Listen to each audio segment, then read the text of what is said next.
Welcome back to the Ancestral Findings Podcast.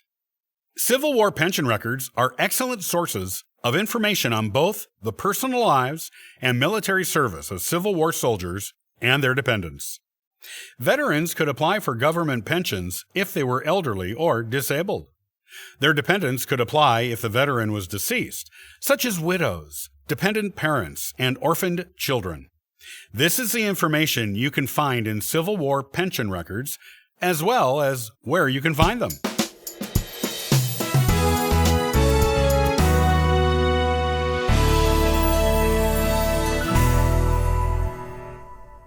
The pension records generated by the Civil War are some of the most popular Civil War records among genealogists, and for good reason. These are the records where you will find personal details of an individual or their family that might not exist anywhere else. Pension records are definitely the most personal of the Civil War records. You will definitely want to make use of them in your own research.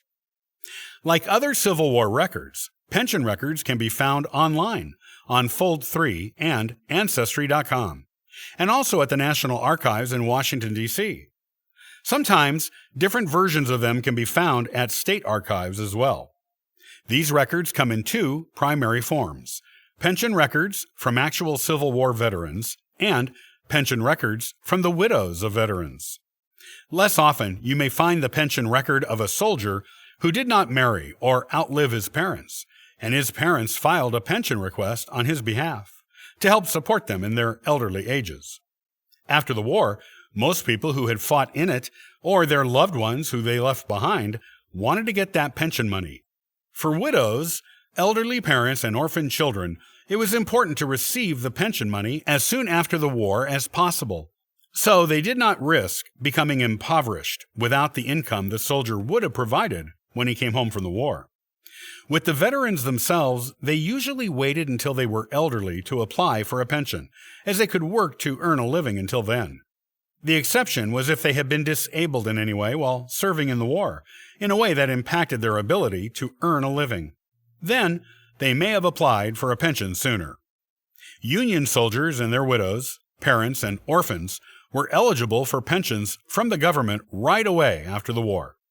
Confederate soldiers often qualified for pensions from their states right away, so be sure to check the state archives buildings for these records, but did not become eligible for pensions from the federal government until the late 1800s to early 1900s, depending on their state.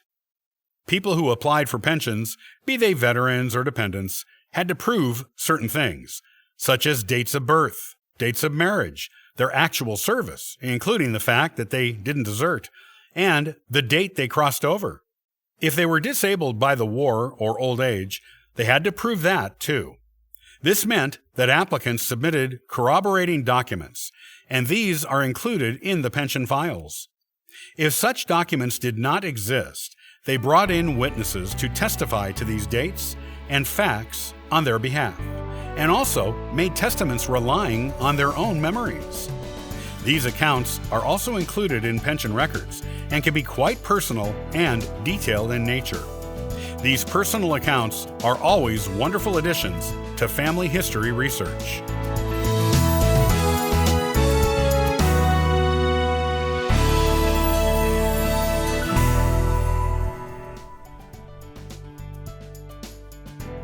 Thanks for listening to the Ancestral Findings Podcast. Visit ancestralfindings.com and download a free ebook and sign up for the Historical Postcard giveaway. I hope you have a wonderful day. Happy searching!